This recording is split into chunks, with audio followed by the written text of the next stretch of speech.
Walking up to Old Trafford, Derby Day. This is your match day vlog, everybody. United vibe. Welcome back to the channel. And yeah, I'm not going to lie, I'm feeling a little bit nervous. The anxiety's kicking in. Match days are always nervous for me. Like just driving in and dealing with traffic. It's a different ball game altogether for me. Everyone just seems to be an idiot on the road, don't they, when you're trying to get somewhere? But always nervous. Always just get that little bit on edge when you're walking up to the game or trying to get to a game. But then when you try and do that on a Manchester Derby day, it just gets heightened even more, doesn't it? It's worse. But yeah, honestly, we're just waiting for the teams to drop now, and then we're probably going to know what we're up against. This is the team, Manchester City, that are unbeaten, I think last 31 when Rodri's played. And lo and behold, the suspension ends today, and he's back for City, and it's always the case. Well, it just adds to the bite. Obviously, there's going to be another big send-off for Sir Bobby Charlton. Today, another tribute, which is really good. The North Stand is going to be lit up. The Stretford End is going to be lit up in different memories and different tributes. So it is going to be one of them today. And the game, honestly, is going to drain the life out of me. I know it is. I feel emotional before it. I feel drained after it, and in it, it's probably be psycho mode because it's Derby, innit? It is a Derby, and like I said, everything is just a lot worse. I can't enjoy them. I don't like the football, and like I've said in the build-up in the preview yesterday, thanks for watching everyone, by the way. Great numbers on that video. Do check that out. That is just below. But like I said in that, it's one of just like, get the result. I don't care about anything else. Play like complete crap. Just get this day over with and get me home. I can watch match of the day, hopefully. Because if it goes the other way, and we all know that's the rule, you don't watch match of the day, do you?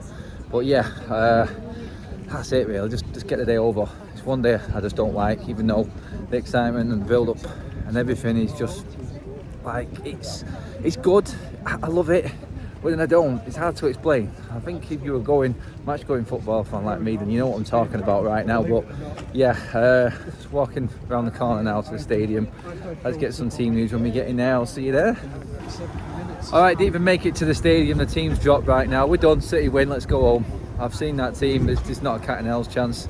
I'll go out and just say it now at the risk of being looking like an absolute idiot later by not backing my team. But what's happened to Reguilon? What's happened to Varane? Why have we got Lindelof at left back again? And where's Varane? Oh, Evans and Maguire with Dalot and Lindelof at the back with that City forward line. Oh, I just don't see how we get out of this. I don't see a way around it. Eriksen comes into midfield, so no Mount again. What's happened to him? He's the forgotten man all of a sudden. No McTominay, Mr. Man United. I mean, I don't know. Oh, sorry, McTominay is in, isn't he? Sorry, it's the one player I got wrong. I'm just getting wound up by the starting lineup. But McTominay, Eriksen, and Amrabat. There's a combination that worries me. And then obviously Bruno's out on the right again, and because you can't drop Bruno. Fucking round pegs in square holes. Ten Hag isn't helping himself. That's what I'll say. I'm not going to say any more. I'll probably see you at half time. That's your card for match days. Your match day scarf.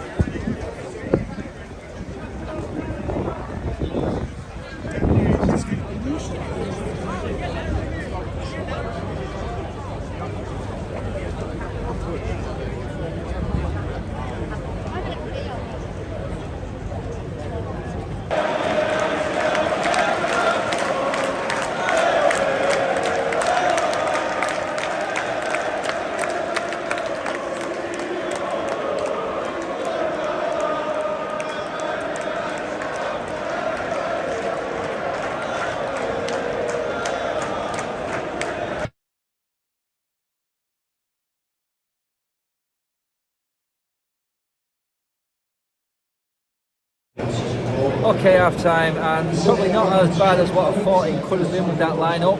Erik Ten Hag apparently said that this was tactical, so knowing that you've got Phil Foden, fast as hell, knowing that you've got the fastest right back in probably world football in Kyle Walker on the right, putting Victor Lindelof in on the left kind of is a bit of a brain melt for me, but yeah, we'll go with it. But you could probably argue only because we're 1-0 and we're still in the game. But we're still in the game because Onana's kept us in the game. We've not had a chance, obviously, because we're in the stadium. We've not seen anything replay-wise for the penalty. What happened? We're hearing it was Højlund pulling back on Rodri. Happens every week. Is it one of them that could have been let slide? And then I found out that Michael Oliver was in the VAR, which is a guaranteed Stonewall penalty then, innit, at Old Trafford. Missed the headline hunter himself. But yeah, in terms of the rest of the game, as expected, City dominating, by far the better team. United just hoping for their moments. Counter-attack. Højlund has threatened. He's been fast. He's scared the City defence with his pace. And you know what, there's a moment there when he went round the Edison way. He probably could have gone down if he had a little bit more about him, a bit more experience. Another striker would have probably taken the fall there. And Rodri probably, I think it was it Guardiola, I can't remember from where it was sat, who actually brought him down. It might have actually been Diaz, actually, I think. He would have been off. That could have been a red card, a penalty, 1-1, playing City with 10 men. You just got to have that sort of dark arts about you, and he'll have experience. He's just a bit too honest at the moment. He has been our best player, I must admit. Maguire has been solid, so I've got to give him credit. He's not put a foot wrong so far. And City just like they're playing within themselves, which is my only fear. It looked like they can go up a gear, whereas United are just waiting for that moment again. We knew it was going to be this for United, so I'm not going to go in on what the expectations are, what we should be playing like. We just haven't got it. We want to get through this game with as positive result as possible. We're still in it, there's still that chance. Great save from Edison from McTominay, and that's the sort of moment which is going to get us anything out of this game. Nothing else, nothing within the play. It's probably going to be a long ball over the top or a mistake from a City player or something like that, being a bit too casual and too confident that we've got to latch onto. The only way that happens though is if we stay solid and we don't make any mistakes ourselves. So big second half coming up, attacking the strength of them for United, and maybe, you just never know, but there's always that fear. If we do end up pushing too hard, they will just carve us open with their pace and our slow defence in the second half and put the game to bed. Next goal is crucial. If City get it, it's game over. United get it, it could be anything. Okay, no point in walking out into the rain to finish this match day vlog off. There's about 5 or 6 minutes left of injury time right now. It's just been a procession of City picking the piss out United in the second half, and basically game was over after about 50 odd minutes when that second goal went in. It was pretty much done at half time. If it was a boxing match, it was pretty much over in the first half. But you always had that puncher's chance, that one chance, but like I said, it was always about who got that next goal. If City got it, it was game over, and that's pretty much how it's finished and how it's set. It's just different levels. United need to take them little moments and half chances that they do get. Big decisions didn't go our way in terms of that penalty for City pretty much set the tone, and United just didn't seem to recover from it. They didn't seem to have the confidence or the will to even think that they could compete with City after going behind. And again, this is not so much City, they are a class above, yes, and we have to admit that, but this is like an ongoing thing with United this season in terms of going behind and then feeling hard done to, and the world's caving in on them and just like they're having no luck whatsoever. Well, you make your own look in football, and when you play as scared as we have done today because of the opposition, and there is a big part of that is just because City are so good, but there's also a part like, you know what, actually just try and do something a little bit different instead of playing safe. Trying to avoid being the one that the fans shout at and give all the criticism to. Maybe try and take a player on or put a cross in first time. Be brave. If you're not brave in games like this against the quality of opposition that we're up against today, then you're always going to get walked over. And that's pretty much how this game has gone down. City in second gear have taken United to the cleaners, and there's not much more you can say past that. 4 minutes, that's probably the best announcement we've heard all day from the Tannoy. Marcus Rashford was cheered off. Højlund was booed off in Ten Hag's direction because he was brought off. The fans are turning on the captain Bruno, he's not playing well. The fans are turning on the manager Ten Hag.